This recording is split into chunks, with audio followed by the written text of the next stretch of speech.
Welcome again department of zoology Gopalkrishna Gokhale college Kolhapur. तर पहा की आपण गेल्या लेक्चरला जो थर्ड पेपर आहे सेमिस्टर नंबर सेकंडमधला तो पाहत होतो. त्याच्यामध्ये हिस्टो टेक्नॉलॉजी हा चॅप्टर पाहत होतो. त्या हिस्टो टेक्नॉलॉजीमध्ये आपण बेसिक युनिट ऑफ हिस्टॉलॉजी हा जो फर्स्ट चॅप्टर आहे तो फर्स्ट चॅप्टर आपण स्टार्ट केलेला. फर्स्ट युनिट त्यामधला जो थोडा पार्ट आहे तो आपण याच्यामध्ये बघितलेला आहे. त्यामध्ये गेल्या लेक्चरला पहा हिस्टॉलॉजी म्हणजे काय, हिस्टो टेक्नॉलॉजी म्हणजे काय, त्यानंतर जे स्पेसिमन आहे किंवा जे सॅम्पल आहे ते सॅम्पल कसं तयार केलं जातं त्यामध्ये आपण ते बघितलेलं आहे. त्यानंतर टिश्यू प्रोसेसिंग करत असताना म्हणजे जे टिश्यू आणलेले आहे ते प्रोसेस करत असताना त्याच्यामध्ये fixation, dehydration, clearing, integration, embedding आणि ब्लॉकिंग कसं केलं जातं ते आपण याच्यामध्ये बघितलेलं आहे. ओके. त्यानंतर फिक्सेशन करण्यासाठी there is use the chemical, it is known as the fixative. त्याला फिक्सेटिव्ह म्हटलं जातं. त्या फिक्सेटिव्हचे काय काय कॅरेक्टरिस्टिक्स असायला पाहिजे ते बघितलेलं आहे आयडियल फिक्सेटिव्ह असण्यासाठी. त्यानंतर टाईप्स ऑफ द फिक्सेटिव्ह आपण ह्याच्यामध्ये बघितलेले आहे, कुठले कुठले फिक्सेटिव्ह वापरले जातात. ओके. त्यानंतर हे टिश्यू जे आहेत ते कसे फिक्स केले जातात, त्यानंतर त्यांचं क्लिअरिंग कसं केलं जातं, सेक्शनिंग कसं केलं जातं. ओके. हा पार्ट आपण. त्यानंतर डिहायड्रेशन म्हणजे काय, डिहायड्रेशनसाठी कुठले केमिकल्स वापरले जातात, त्यानंतर इंटिग्रेशन कसं केलं जातं, त्यानंतर ओपन हायड्रोलिक प्रोसेस काय आहे. ओके. आणि क्लोज्ड व्हॅक्यूम प्रोसेस काय आहे ते आपण बघितलेले आहे. त्यानंतर एम्बेडिंग आणि टिश्यू ब्लॉकिंगसुद्धा आपण बघितलेलं आहे. पहा की जे काही टिश्यू हे झायलिनमध्ये किंवा हीट केल्यानंतर जे तयार होतात ते तयार झालेले टिश्यू असे मेटॅलिक असे मोल्ड्स असतात, त्या मोल्ड्समध्ये टाकलं जातं आणि त्या मोल्ड्समध्ये टाकल्यानंतर तिथे काय होणार आहे की जो टिश्यू आहे तो टिश्यू याच्यामध्ये ठेवला जातो. वॅक्स त्याच्यामध्ये ॲड केलं जातं की जेणेकरून जो टिश्यू आहे तो पूर्णपणे त्या वॅक्समध्ये हा एम्बेड होईल. ओके. त्याला एम्बेडिंग किंवा ब्लॉकिंग म्हटलं जातं. हे आपण गेल्यावेळी बघितलं. त्यानंतर आज आपल्याला पाहायचं आहे ते म्हणजे एम्बेडिंग सेंटर. ओके. आता एम्बेडिंग सेंटर जे आहे ते एम्बेडिंग कसं केलं जातं तर त्याच्यासाठी एक असं थर्मोफिशरचं एक इन्स्ट्रुमेंट आहे.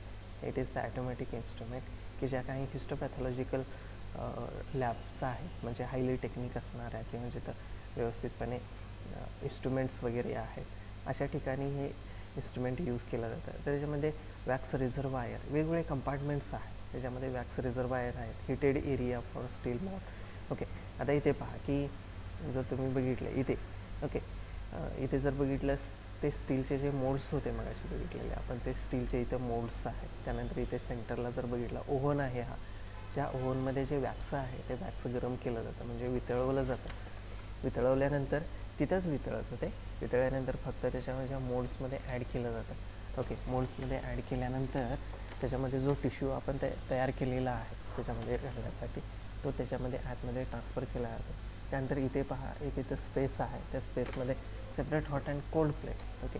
तर जे काही वॅक्स जे आहे ते वॅक्स व्यवस्थितपणे कोल्ड करण्यासाठी त्याच्यामध्ये काय केलं जातं तर हा एरिया तिथे आहे, कोल्ड एरिया म्हटलं जातं. वॅक्स डिस्पेन्सर म्हणजे जे एक्सेस वॅक्स आहे ते वॅक्स काढून टाकण्यासाठी सुद्धा एरिया त्याच्यामध्ये असतो. म्हणजे असे वेगवेगळे कंपार्टमेंट्स आहेत. आता इथं खाली एक कंपार्टमेंट आहे पहा. या कंपार्टमेंटमध्ये जर बघितलं आपण तर तिथे काय असतं की जे काही ते मोल्ड्स आहेत ते मोल्ड्स हे पहिल्यांदा गरम करावे लागतात. म्हणजे जेवढं त्या पॅराफिनचं जे टेम्परेचर आहे तर पॅराफिन किंवा जे वॅक्स आहे त्या वॅक्सचं टेम्परेचर हे 60 डिग्री असतं. पण त्यामध्ये वॅक्स घालण्याच्या अगोदर ते 60 डिग्री सेल्सिअसपर्यंत हे हीट करावं लागतं. तर यामध्ये जे टेम्परेचर आहे ते टेम्परेचर ऑटोमॅटिकली सेट केलेलं असतं. सेट केल्यामुळं काय होणार आहे त्याच्यामध्ये एक तासभर वगैरे ठेवलं की ते जे मोल्ड्स आहेत त्या मोल्ड्सचं टेम्परेचर हे 60 येतं. ओके. त्यानंतर मग ह्यामध्ये मेल्ट झालेलं जे वॅक्स आहे ते ॲड केलं जातं. टिश्यू त्यामध्ये ठेवला जातो. टिश्यू ठेवल्यानंतर इकडे कोल्ड प्लेट्सवरती ठेवलं जातं की जेणेकरून ते सॉलिड होईल आणि जो टिश्यू आहे तो टिश्यू त्या वॅक्समध्ये व्यवस्थितपणे एम्बेड होईल. ओके. त्यानंतर remove tissue from the cascade. Okay. इथे कॅस्केड आहे पहा, त्या कॅस्केडमध्ये वॅक्स घातलं जातं, त्या वॅक्समध्ये आहे काढलं जातं. Fill mould with a wax आणि ओरिजिनेट टिश्यू. ओके. हा मोल्ड आहे, हा टिश्यू घेतला. ओके. ह्याच्यामध्ये टिश्यूचं हे सॅम्पल आहे, सॉरी हे टिश्यू ह्याच्यामध्ये ठेवलेले आहेत. ते टिश्यू त्यातून काढले. ओके. आणि इथे पहा की छोटासा असा टिश्यू आहे, तो टिश्यू काय केला जातो, हा मोल्ड आहे.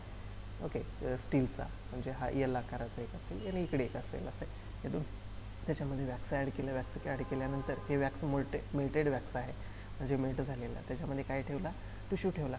टिश्यू ठेवल्यानंतर याच्यामध्ये व्यवस्थितपणे त्याची पोझिशन ठेवली जाते, बरोबर सेंटरला ठेवला जातो, की जेव्हा साईडचे जे मार्जिन आहे त्या मार्जिनला कुठंही टच दिलं जात नाही. ओके, व्यवस्थितपणे तो ठेवला जातो. ते ठेवल्यानंतर त्याच्यामध्ये इथे पहा की हे हळूहळू ते वॅक्स जे आहे ते मेल्ट व्हायला लागलेलं आहे. मेल्ट होत असताना सगळं जे वॅक्स आहे ते वॅक्स टिश्यूमध्ये आतमध्ये एम्बेड होतं. ओके, आता ह्याच्या पद्धतीनं असे हे मोल्ड्स तयार झालेले आहे, म्हणजे एम्बेडिंग व्यवस्थित झालेलं. आता इथे हा वॅक्सचा पूर्ण पार्ट हा सॉलिड झालेला आहे. मेल्टेड होतं ते सॉलिड होतं, थंड होतं. थंड झाल्यानंतर आतमध्ये हे टिश्यू ठेवलेले आहेत. ते टिश्यू आतमध्ये व्यवस्थितपणे एम्बेड होतात. ओके, त्यानंतर सगळ्यात महत्त्वाचं आहे ते म्हणजे सेक्शन कटिंग. कारण एवढा मोठा जो टिश्यू आहे, ओके, तिथे जर आपण बघितलं तर खूप मोठे मोठे टिश्यू आहेत. तर त्या टिश्यूचे आपल्याला काय पाहिजे, सेक्शन्स पाहिजे. ओके, असा लॅटरल सेक्शन म्हणजे असेल किंवा ट्रान्सवर्स सेक्शन आपण म्हणतो, तो सेक्शन आपल्याला पाहिजे. आणि त्याच्या आतमध्ये कुठले चेंजेस झालेले आहेत ते हिस्टोपॅथॉलॉजीमध्ये बघितलं जातं. ते सेक्शन घेण्यासाठी त्याच्यामध्ये एक इन्स्ट्रुमेंट असतं. That instrument it is known as तर त्याला म्हटलं जातं मायक्रोटोम. ओके, हे असं इन्स्ट्रुमेंट आहे की ह्या मायक्रोटोममध्ये इथं ब्लॉक होल्डर असतो, म्हणजे तयार केलेला जो आपण ब्लॉक आहे तो ब्लॉक इथं अटॅच होतो. ओके, त्यासाठी हे स्क्रू वगैरे आहेत, त्याचे अँगल वगैरे इथं व्यवस्थितपणे फिक्स केले जातात. ओके, कशा टाईपचा आपल्याला टिश्यू पाहिजे किंवा त्याचा सेक्शन कसा पाहिजे त्यानुसार इथं अँगल जे आहे ते अँगल इथे फिक्स करता येतात. त्यानंतर इथे जो आहे खालचा पार्ट, हा पार्ट त्याला नाईफ होल्डर म्हटलं जातं. नाईफ होल्डर का, कारण इथे एक नाईफ असतं, चाकूसारखा पार्ट आहे की ज्याच्यामध्ये सर्जिकल ब्लेड, साधे ब्लेड नाही तर आपले जे सर्जिकल ब्लेड असतात की जे सर्जरीसाठी किंवा स्किन वगैरे टिअर करण्यासाठी सर्जरीच्या वेळी जे वापरतात ते ब्लेड्स याच्यामध्ये ॲड केले जातात. ओके, ते ॲड केल्यानंतर इथे पहा हा रोटेटर आहे, म्हणजे रोटेट करण्यासाठी. जसं हे आपण रोटेट करू, हे असं जसं फिरवणार आहे तसं काय होतं, हा जो ब्लॉक होल्डर आहे तो पुढे पुढे येतो. आणि पुढे पुढे येत असताना इथं जो सर्जिकल जे काही ब्लेड आहे त्या सर्जिकल ब्लेडवरती हा टिश्यू होतो आणि त्याचे छोटे छोटे इथं तुकडे होतात. ओके, तर त्यामुळं काय होतं, इथं वॅक्स असल्यामुळं जे काही टिश्यू आहे ते टिश्यू त्या वॅक्समध्येच राहतं आणि पण त्याचे छोटे छोटे असे एकदम फाईन मायक्रॉनमध्ये. आता हे मायक्रॉन जी किती मायक्रॉनचे पाहिजे, ओके, तो जो थिकनेस आहे त्या टिश्यूचा तो आपल्याला किती पाहिजे तर ते इथं ॲडजस्ट करता येतं. ओके, इथं एक ॲडजस्टर आहे पहा, याच्यावरती मार्किंग असतं 1 2 3 4 5 अशा पद्धतीनं. म्हणजे बऱ्यापैकी हिस्टोपॅथॉलॉजीमध्ये जर आपण बघितलं तर 5 मायक्रॉन, ओके, 5 मायक्रॉनचा सेक्शन तिथं घेतला. इथं ॲटोमॅटिकली सेट असतं ते, त्याच्यावरती 5चं जे काही मार्किंग आहे ते सेट करायचं आणि हे फक्त रोटेट करायचं की येणारे सेक्शन कसे येणार आहेत, 5 मायक्रॉनचे येतात. ओके, मायक्रोटोम हे एक इक्विपमेंट आहे. मायक्रोटोमी ह्या मायक्रोटोमचा उपयोग करून जे सेक्शनिंग केलं जातं त्याच्या टेक्निकला मायक्रोटोमी म्हटलं जातं. आणि मायक्रोटोम जे आहे म्हणजे हे सेक्शन करणारे जे इन्स्ट्रुमेंट आहे ते वेगवेगळ्या टाईपचं असतं. एक रोटेटरी म्हणजे काय, हे फिरवणारं, म्हणजे फिरवणार येणारं. स्लायडिंगचं असतं, फ्रीझिंगचं असतं, रॉकिंगचं असतं, बेसलेस असतं, असे वेगवेगळे त्याच्यामध्ये टाईपचे मायक्रोटोमसुद्धा प्रेझेंट आहेत. पण कॉमनली जो यूज केला जातो तो म्हणजे बऱ्यापैकी पॅथॉलॉजी लॅबोरेटरीमध्ये इट इज द रोटेटरी हा यूज केला जातो. ओके, त्यानंतर आता इथे पहा की ज्यावेळी आपण हे राऊंड रन करू त्यावेळी काय होणार आहे, हा टिश्यू जो आहे तो टिश्यू हा पुढे पुढे येतो. जेवढे आपण इथे मायक्रॉन सेट केलेले आहेत, ओके, तेवढ्या सेट करू तसं हे पुढे येतं. आणि इथं ते नाईफ जे असणार आहे किंवा सर्जिकल ब्लेड असतं त्या ब्लेडवरती तो टिश्यू येतो, वॅक्स येतं. त्यामुळे इथं एक थीन असा एक सेक्शन आपल्याला मिळतो त्या टिश्यूचा. ओके, आता इथे पहा, ओके, इथं छोटे छोटे असे सेक्शन्स आपल्याला मिळाले. एवढा टिश्यू आहे त्या टिश्यूचे असे सेक्शनिंग त्यामध्ये मिळालेले आहेत. ओके, आता जे मिळालेले जे काही सेक्शन आहे ते सेक्शन हे वॉटरमध्ये टाकलं जातं. आता वॉटर जे आहे त्या वॉटरचं टेम्परेचर किती असतं, it is the about the 40 किंवा 60पर्यंत असतं. ओके, किंवा 50 असतं की जेणेकरून ते वॅक्स जे आहे ते पूर्णपणे मेल्ट नाही होणार, की ते फक्त स्प्रेड होईल. ओके, आता हीट असल्यामुळं किंवा तापलेलं पाणी असल्यामुळं काय होणार पहा, जर मेन टाकलं त्याच्यामध्ये आपण ते वितळतं, पण तसं होऊ द्यायचं नाही.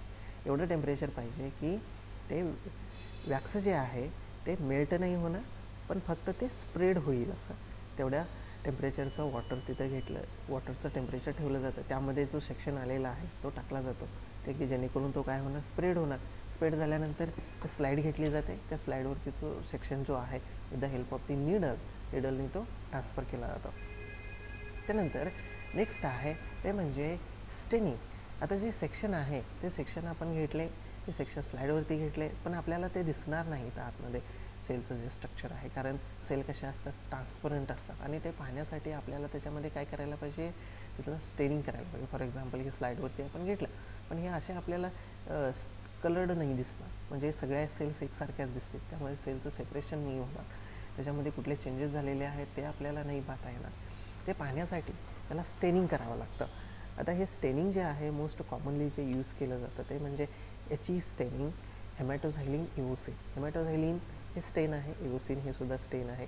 आता जर एखादी सेल असेल त्या सेलला न्यूक्लियस स्टेन करण्याचं काम हेमॅटोझायलिन करतं आणि सायटोप्लाझम स्टेन करण्याचं काम इओसिन करतं. त्यामुळं सेल जी आहे त्या सेलचा न्यूक्लियस कुठला आहे, सायटोप्लाझम कुठला आहे, आणि त्या टिश्यूमधले असणारे भरपूर सेल्स आपल्याला त्याच्यामध्ये पाहता येतात, आणि त्यामध्ये जे चेंजेस झालेले आहेत ते चेंजेससुद्धा त्यामध्ये पाहता येतात. आता हे जे स्टेनिंग केल्यानंतर ते आपल्याला व्यवस्थितपणे पाहण्यासाठी त्याची ट्रान्सपरन्सी जी आहे ती मायक्रोस्कोप खाली वाढवण्यासाठी त्याच्यामध्ये माउंट केलं जातं, ते म्हणजे DPX.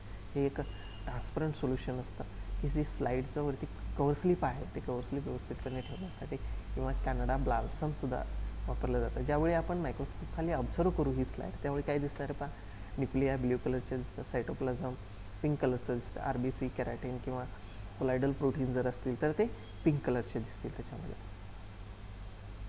आता पहा ही जी पूर्णपणे स्लाईड आहे, आता ज्यावेळी आपण हे हिस्टोपॅथॉलॉजी करतो किंवा जे काही आहे सॅम्पल वगैरे असेल की ज्या सॅम्पलचं केलेलं आहे त्याची माहिती इथं त्या स्लाईडच्या साईडला इथे एक स्टिकर असतं पहा, त्या स्टिकरवरती व्यवस्थितपणे लिहून ठेवावं लागतं. ओके, तर इथे लॅबचं नाव असेल किंवा जे काही सॅम्पल असेल त्या सॅम्पलचा नंबर असेल, आपण दिलेला कोड असेल तो कोड असणार आहे, कुठला टिश्यू आहे, कुठला पार्टचा सेक्शन आहे त्याला, आणि तिथं येणारी जी डेट आहे, ओके, कुठल्या डेटला ते केलं, ते सगळी इन्फॉर्मेशन ह्या स्टिकरवरती लिहिली जाते. ओके, त्यानंतर ज्यावेळी मायक्रोस्कोप खाली पाहू त्यावेळी आपल्याला हे असं स्ट्रक्चर दिसतं, म्हणजे ज्या सेल्स असणार, आता इथे ब्ल्यू डॉट दिसतात, त्या सगळ्या काय आहेत, न्यूक्लिया आहेत, त्याच्या सराउंडिंग जर बघितलं आपल्याला सेल त्याच्यामध्ये दिसतात. आता इथे काहीतरी लार्ज स्ट्रक्चर प्रेझेंट आहे, काहीतरी चेंजेस झालेले आहेत असं आपल्याला त्याच्यामध्ये दिसतं. ओके, तर ॲक्च्युली हे लॅबोरेटरीमध्ये कसं केलं जातं ते आपण डिटेलमध्ये ह्याच्यामध्ये बघूया. तर पहा की इथं ऑब्झर्व टिश्यू मायक्रोस्कोपिकली हे करत असताना पहिल्यांदा जे काही हे टिश्यू आहे त्या टिश्यूंचं काय करावं लागतं, पहिल्यांदा कन्सिस्टन्सी, स्ट्रक्चर, त्याचा कलर कसा आहे, साईज कसा आहे. जर ज्यावेळी आपल्याला लॅबोरेटरीमध्ये लॅबमध्ये एखादा सॅम्पल येईल हिस्टोपॅथॉलॉजीला, त्यावेळी काय करावं लागतं, त्याला पहिल्यांदा त्याचे मॉर्फॉलॉजी कशी आहे ती त्याच्यामध्ये पाहावी लागते. म्हणजे काय, आता इथे